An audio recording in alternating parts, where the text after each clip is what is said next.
Dans la prison de Kinshasa, un détenu politique filme avec une caméra cachée dans la pochette de sa Bible. S'il se fait prendre, il peut être exécuté. Il a été condamné sans preuve à passer le restant de ses jours en prison, accusé d'avoir participé à l'assassinat de l'ancien président du Congo, Laurent Désiré Kabila.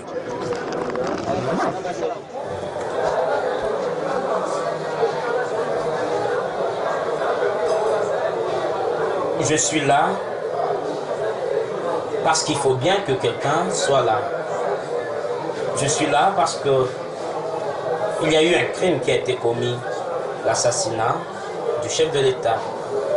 Or, un crime ne peut pas rester sans quelqu'un qui soit accusé de cela. Il ne peut pas y avoir de crime sans criminel. Je suis là parce qu'il faut que quelqu'un paye. Je suis là parce que on a jugé que la stabilité du régime était plus importante que la recherche de la vérité. Je suis là parce que il fallait très vite donner au peuple, qui c'est certain aimait beaucoup le chef de l'État, une réponse rapidement. Et voilà. Nous sommes 51 personnes qui sommes encore là à cause de ce dossier.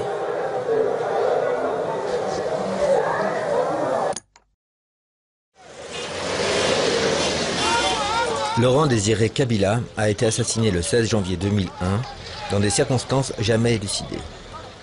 Depuis lors, les autorités du pays l'ont érigé en martyr et considèrent son assassinat comme une affaire classée. Nous n'y croyons pas et nous décidons de mener notre propre enquête. Le 17 mai 1997, Laurent Kabila devient président de la République démocratique du Congo. Laurent Désiré Kabila, je jure fidélité à la nation.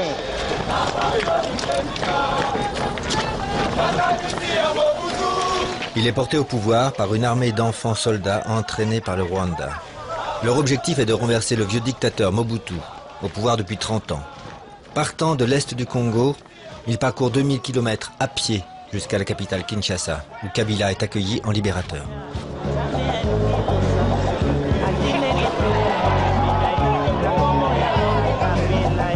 Kabila est un révolutionnaire marxiste et l'Occident voit d'un mauvais œil son arrivée à la tête du Congo. Mais il réussit à s'imposer et c'est Nelson Mandela qui accompagne en douceur le vieux Mobutu vers la sortie.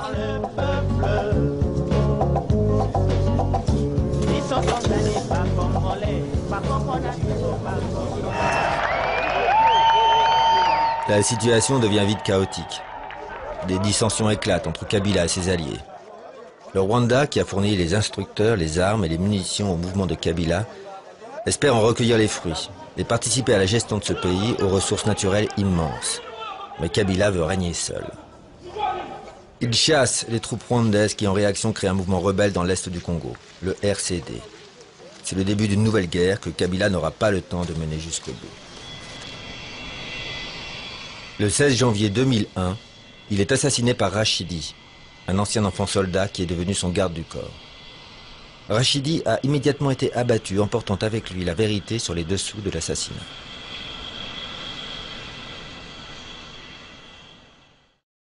Eh bien, nous aimerions d'abord vous relater comment les faits se sont passés. C'était le 16 janvier 2001, nous avons travaillé dans ce bureau. C'est un bureau habituel qu'on appelle la Maison Blanche. Et il travaillait avec l'un de ses collaborateurs, le directeur de cabinet. Voici les dossiers sur lesquels il travaillait.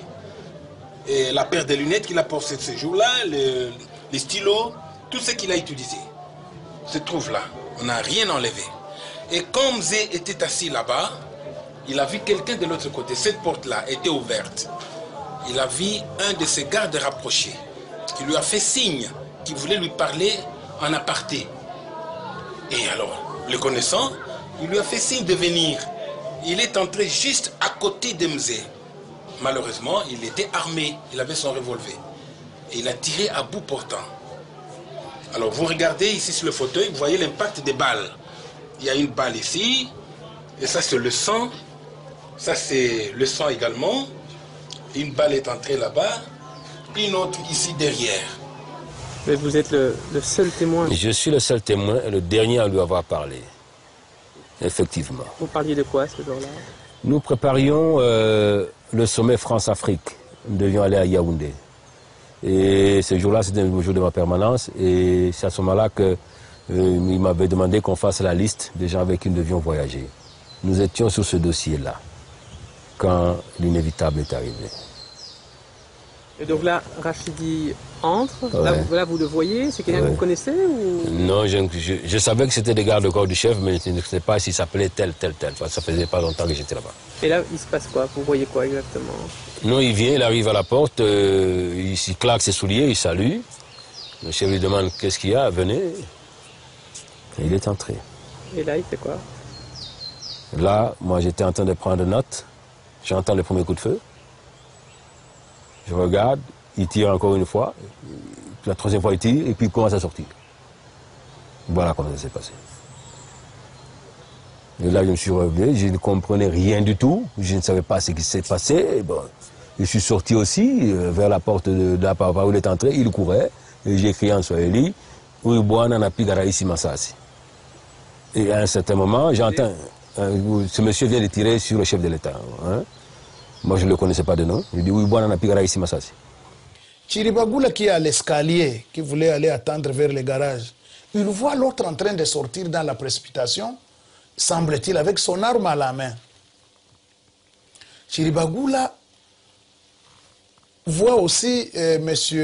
Mota en train de le poursuivre, criant sur lui qui vient de tirer sur le chef de l'État. Chiribagula affirme avoir tiré une balle sur Rachidi dans la jambe et il est tombé. Mais subitement, Edi Kapend viendra avec un Kalachnikov pour achever Rachidi. Et Chiribagula affirme même qu'il a empêché Edi Kapend de laisser qu'il parle. Edi Kapend, dans la colère, d'ailleurs, les questions qui lui étaient posées sur ça, il lui-même dit que il avait achevé effectivement parce qu'il était dans la colère.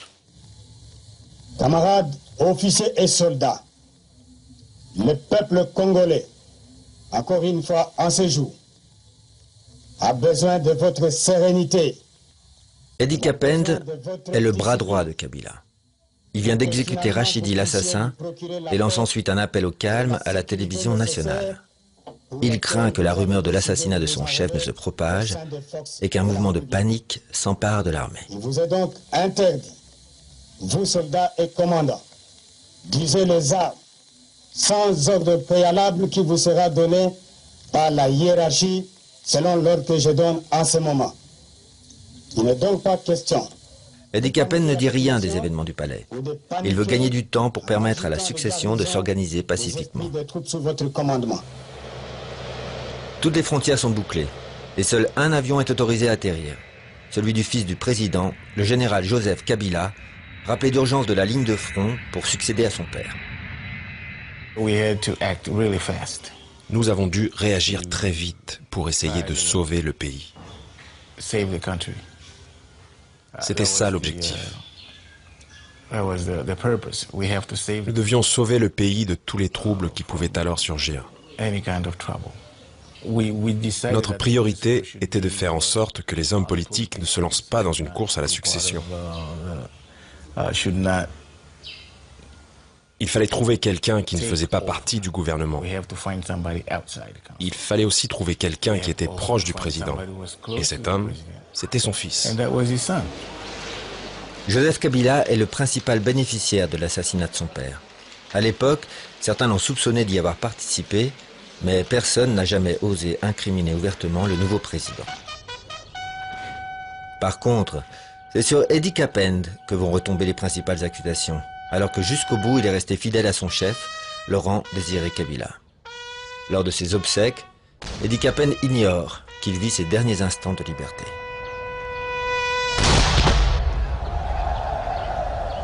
Messieurs les présidents de la Cour d'ordre militaire, mon général. Un an plus tard, lorsque s'ouvre le procès contre les assassins présumés de Laurent Kabila, plus d'une centaine de prévenus sont sur le banc des accusés.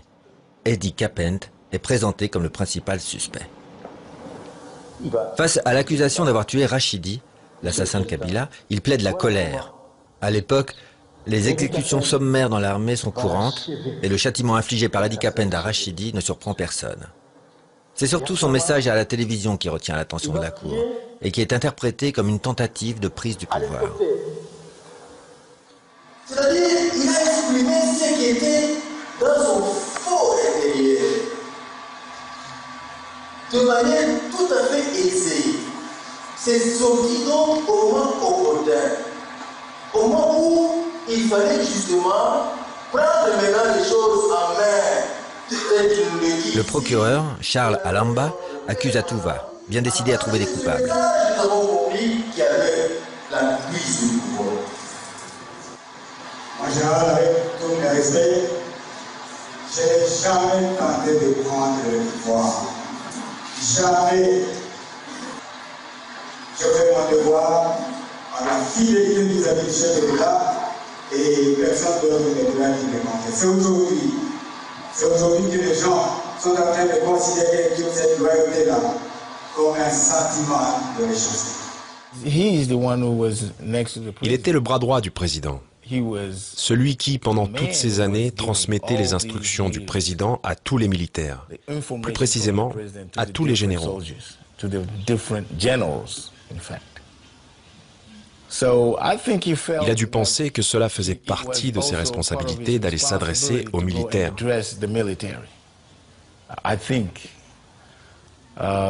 D'ailleurs, je me souviens que cette nuit-là, il communiquait avec les généraux en poste dans les différentes provinces. Il leur disait de rester calmes, de garder le contrôle de leurs troupes, de ne pas laisser la panique s'installer et que tout était sous contrôle. C'est ce qu'il leur disait. Et personne n'a protesté. Et en fait, je pense que d'une certaine façon, il a aidé le pays. Il a rassuré les militaires en les encourageant à rester confiants et fidèles. Mais dire qu'il a tenté de prendre le pouvoir cette nuit-là, je ne le pense pas. Le colonel Eddie Kapent à la barre. Je déclare coupable d'attentat contre la vie du chef de l'État, d'une retenue aucune circonstance atténuante en sa faveur et le condamne pour cette infraction à la peine capitale. La Cour ordonne son arrestation immédiate.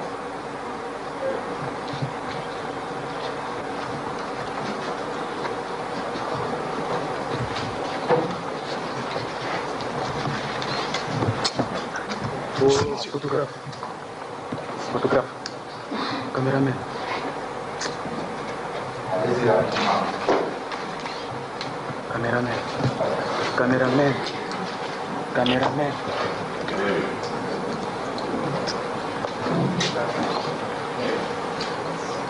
Capitaine Kapouane.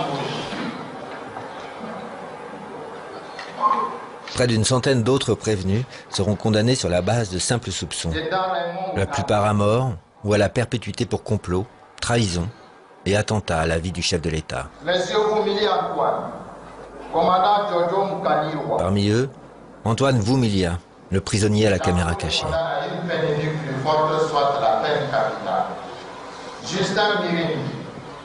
Les principaux suspects sont-ils dans la salle? Peut-être pas pour le juge. À l'issue du verdict, il promet de nouvelles enquêtes. Le procès contre l'assassinat du chef de l'État n'est pas terminé. Les enquêtes continueront et d'autres procès aussi continueront.